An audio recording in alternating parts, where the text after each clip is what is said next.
Garage Heroes, back again. Sixth video, seventh video, hundreds of videos. Nobody's counting anymore. But what we wanted to get into today was another interesting E3 tidbit that we picked up on. And it's about the majesty, which is Cyberpunk 2077, which probably will be the best game there out of the bunch, I think. That and Watch Dogs 3, we're going to get into that one. But I think it could be Elden Ring. Elden Ring's another one. Contender. The Zelda one's far away, but I like that one a lot. But right now, we're talking about Cyberpunk, which already looks really fleshed out. Very close now. It looks like we're finally learning some things about the story that's there, you know. So we're gonna let you get into that because Apparently, you're the man that. Apparently, Keanu Reeves won't just be screaming at E3 audience; they'll be screaming at us. Yes. Because he apparently a part of the HUD, or like an AI, kind of like maybe Cortana, but like only within. Right. Only you see it. Only you see it in your HUD. Only you see him. He apparently shows up in the character creation, and he shows up to apparently periodically, and nobody but you can see him. So he's probably just an AI character inside you. Yeah, Fight Club kind of brand maybe kind of thing. Maybe he's the image of some sort of AI that's interfacing with you. Right. Who knows? Maybe it's really? made itself a But face. apparently he is not a real character. From what we see, from what people have seen behind closed doors of Cyberpunk at E3, you know, it could end up showing up later, but that's the info we're getting now. Yeah, which is pretty interesting. Yeah, that's awesome. First off, Keanu Reeves being in you're gonna this game is have constantly awesome. Keanu possibly popping into your It's visor. awesome. Just talking to you. Hey, dude. Hey, man. Cyberpunk 2077. Get your gun now. All right, it's gonna be pretty interesting. I just. It's weird because we don't know a lot about the game other than the fact that it is the cyberpunk world, and we're gonna be making our hero the way we want to make him or her, and we're gonna be going forth into this world and dealing with whatever problems present themselves to us. I mean, we've seen stuff for this game since what, 2013, with that video with the song that we love, you know, "Well, your face," you know, I don't know the name of the song, but it's amazing, and they put together this nice little cinematic thing, and that's the first time we see it.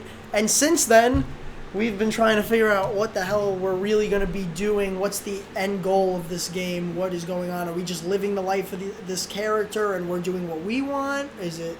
And I think that's the interesting part about it, is it seems like it's very unhinged on what you can do. You could be the player that you want to be here, whatever you want, whatever facet you want to get yourself involved in. Well, for me, the fear was when I saw the initial trailer was, you know, will they give you like a tabletop experience, you know, where like the story is very, you know, changeable. It adapts to you.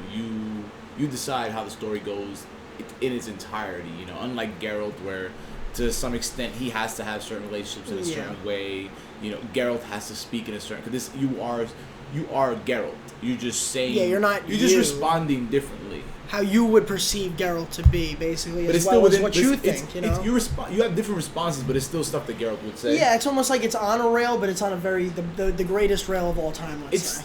It's still a character that you're because playing. I killed Kira. Remember, I killed Kira from negligence. 40 hours into the game by accident. I thought that there was the only way, and that it happened. So that's... This, I'm hoping... This seems more broad on this, that I'm hoping, idea. is like... my dream scenario is that it's completely alterable. You could play and kill anybody. Yeah, well, that's what I want. Anybody, and you can still finish it, or maybe you could break your game like that.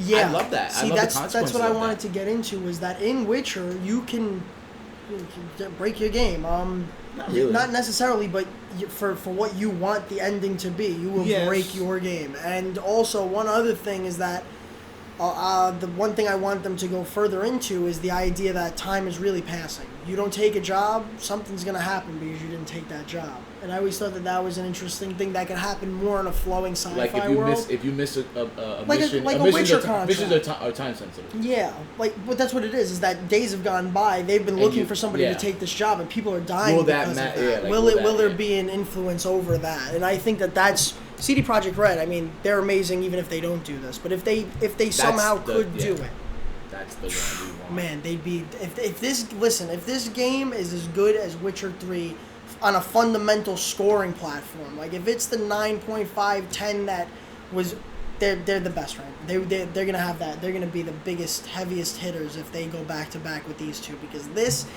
I want to say that I was not interested in The Witcher at first. He was the one that introduced me to it. I said, nah, I don't know. I like Skyrim, but this looks too different. I started playing it, and I was blown away. And I don't even care too much about the medieval side of games. I think they're cool. There's a lot of cool games out there like that, but sci-fi is my thing. So when I see that the best company in my eyes right now is putting out a sci-fi cyberpunk game, we're a year and a half off of Blade Runner. That was unbelievable.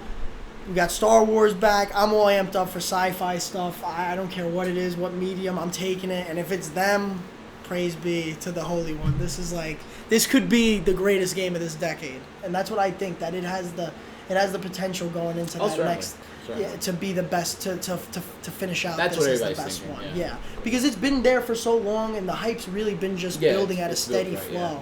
So I don't know, but anything else you want to add to it? Because I said my piece. I'm blown away. I'm fine. I just need to see. You would have liked to see some more gameplay. Yeah. I know. He runs well off that. I'm the same way. But honestly, I'm just the scope of this game. It's the magnitude. Even in the first trailer, where you see the claws coming out of her arms and stuff. It's the dream world.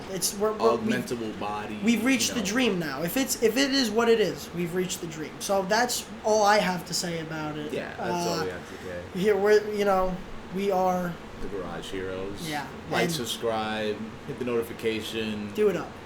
Talk about Keanu. Let us know. Is he there? Have you seen Keanu in this? Maybe he's real. Yelling at the screen. Have you seen him touch anything physical? Cyberpunk. It looked like he was going over the cans or It stuff. did. It did. You were like in some sort of trash, place full of trash, and look, man. But let us know what you guys think. All right.